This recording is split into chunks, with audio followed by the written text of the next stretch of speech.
If I had to start my garden all over again with all of the things that I know now, here are the 5 crops that I would grow. And no, it's not just kale.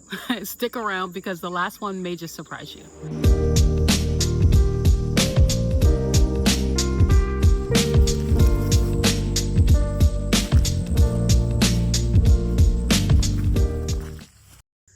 First up is kale.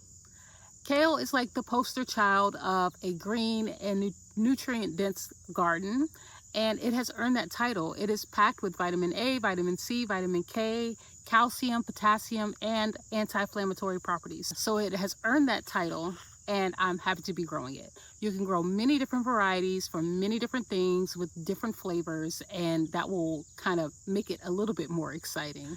And the best part about it is that you can get continuous harvest of this deep into the winter time. So while it's snowing and it's ice all over the place, we could still get a healthy batch of kale. But we're just warming up. We're gonna go vertical with the next one.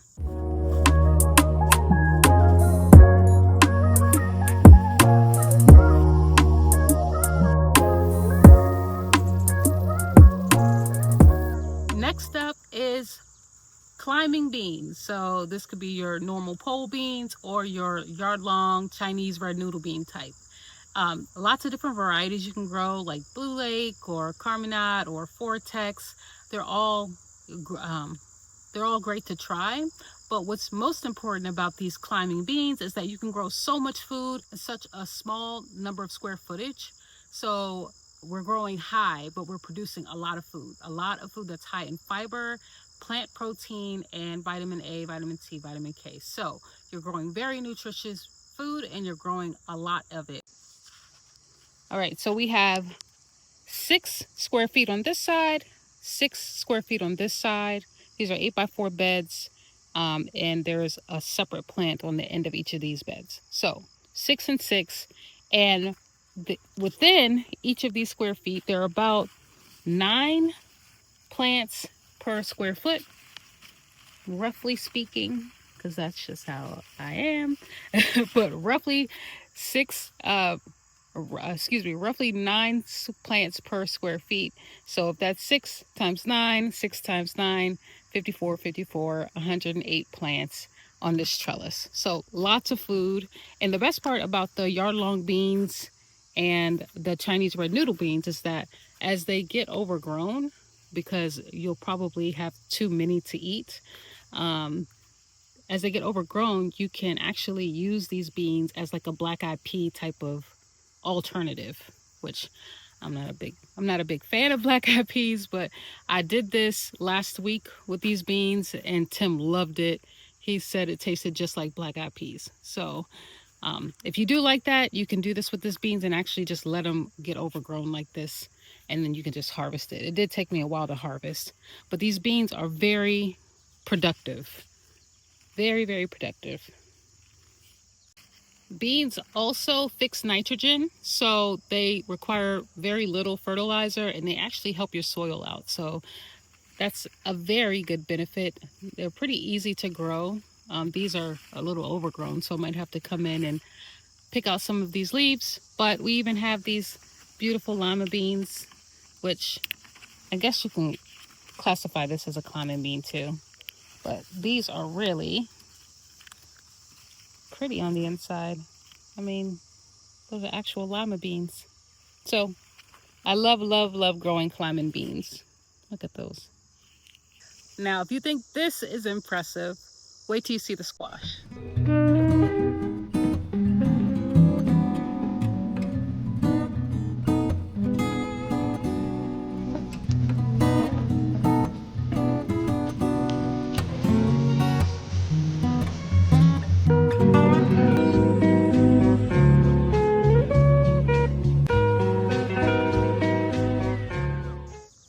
Third on my list is squash.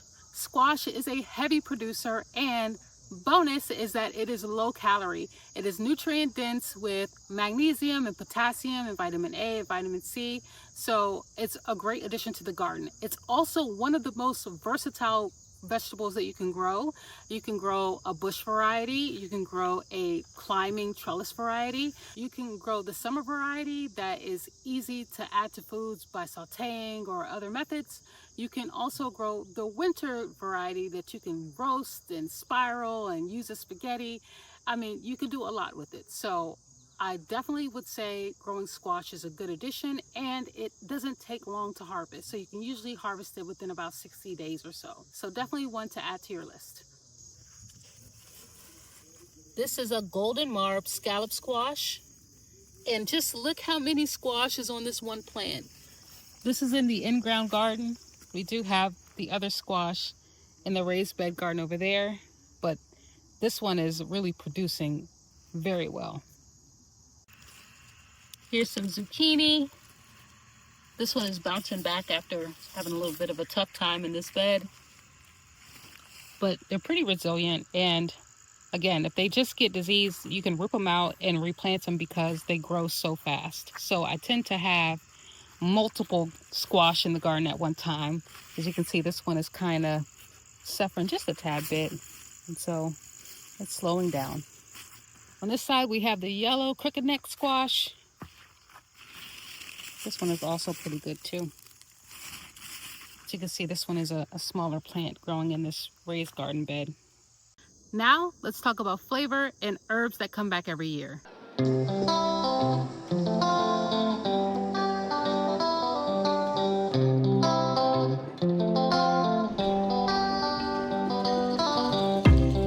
On my list is any kitchen garden secret weapon, and that is perennial herbs. I'm kind of cheating a little bit because I'm grouping them all together, but it's one of those pick your own journey type of things. So you want to grow what you want to eat, especially because it's going to be there a while. It's a perennial vegetable. Once you plant it, you pretty much don't have to do anything. You can take care of it, but it will probably take care of itself. So grow yourself some perennial herbs to add some flavor to your food. But most importantly, with this one, it's a little bit about the money too, because herbs in the grocery store are very expensive and they don't last that long. You will barely get a few days out of those herbs. So when it comes to money, I would say perennial herbs are definitely the way to go. We grow many different perennial herbs, but my top three, I would say, is one, chives or some sort of allium, green onions. These come back every year, and it's good to have some sort of option that will provide you that oniony flavor. Sage is actually not one of my favorites, so I'm not going to talk about it. I don't use it that often. I still have sage from a couple years ago in the closet. I mean, in the cabinet. I also have rosemary. Rosemary is definitely one of my favorite ones. We have a few different plants. This one we just planted this year, and it is covered up by arugula and kale. We also have rosemary over here and in this bed as well. And I use that a lot for roasting my turkeys and chicken and things like that. We also have thyme. So I had a much larger thyme a couple years ago, but it got swallowed up by all the other plants that were planted around it. So that's why I put it in this raised bed, and this just looks lovely. So thyme is great for not only food, but it's really great as a tea if you have a cold and congestion. I mean, this is one of my favorite teas. So I love growing thyme. So my top three: thyme, rosemary, and either chives or some sort of green onion that comes back every year. We're losing daylight, so we're going to get to the last and fifth final item on my list, and that is a very small snackable treat that rarely makes it to the kitchen because my husband loves them so much. So let's get to it.